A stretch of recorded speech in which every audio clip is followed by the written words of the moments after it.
What are some routine activities that can help you ground really quickly? This is Rick Wilkes from Thriving Now, and I'm Kathy Vertilli from Thriving Now and theintimacydojo.com.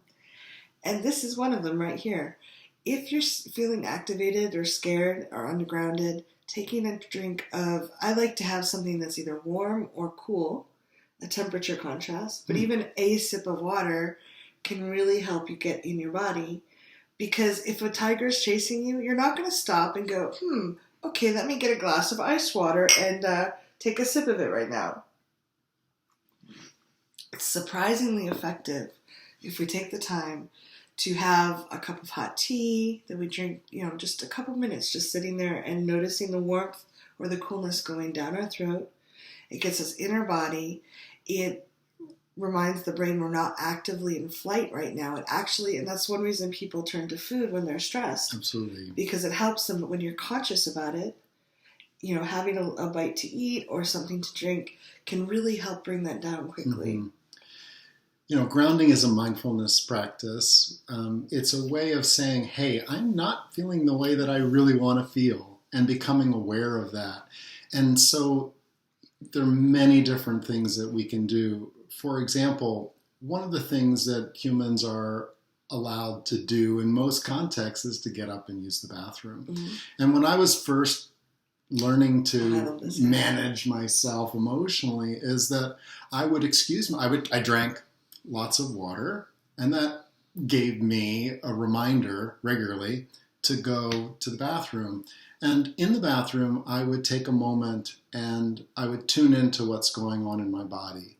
And that's a way of keeping your partner, this body of yours, feeling like you're connected to it.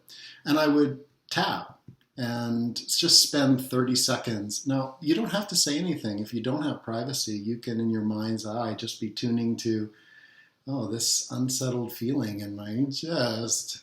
I'm just tapping on that. Why is that? Because we're sending signals into the body. We're moving.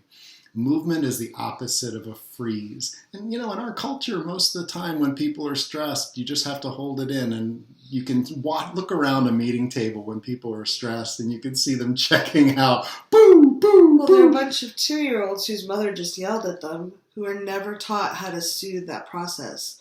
Like, most of us grew up with parents that did their best for the most part, but had no skills on how to soothe ourselves or calm things down. I know my mother would get very stressed. We had a rough time when I was younger, and she didn't know how to soothe herself, right. Much less teach me how, okay, sweetie, mom was just upset, but it's okay, we can take a nice deep breath, we're really safe now. She didn't know to do those things, but we can do that for ourselves right now.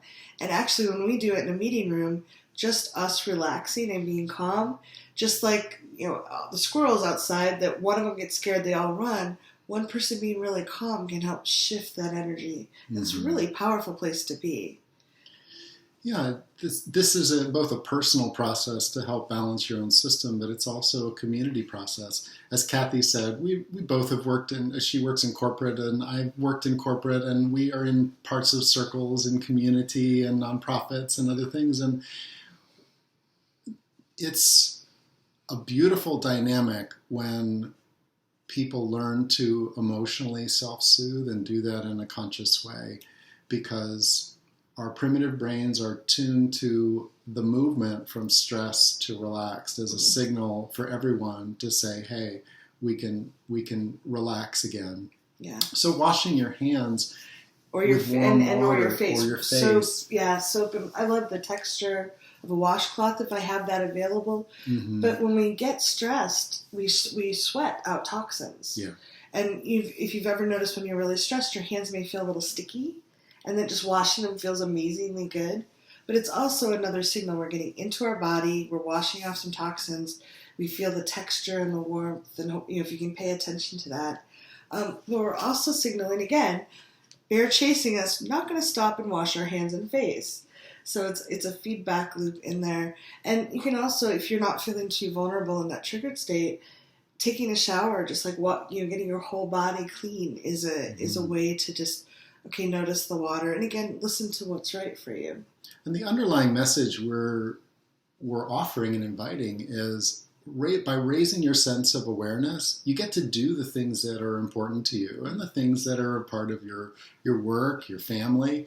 And we're not, if you look at someone washing their hands very quickly, they might spend 5 seconds, 7 seconds doing it. And they're not present with what they're not doing. present with it.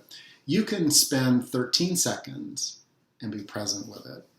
You can, a lot of times people think of tapping as a therapy, and it is. It can be very effective for memories and energies that are really stuck in your body.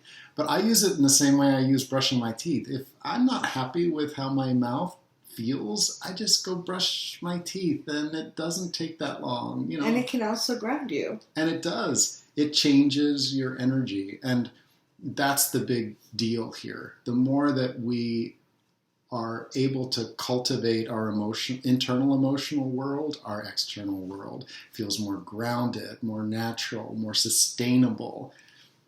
Let's come back and talk about how simple choices can help when we're triggered as well. Yes, let's do that. Please leave comments below. We'd love to know what you think.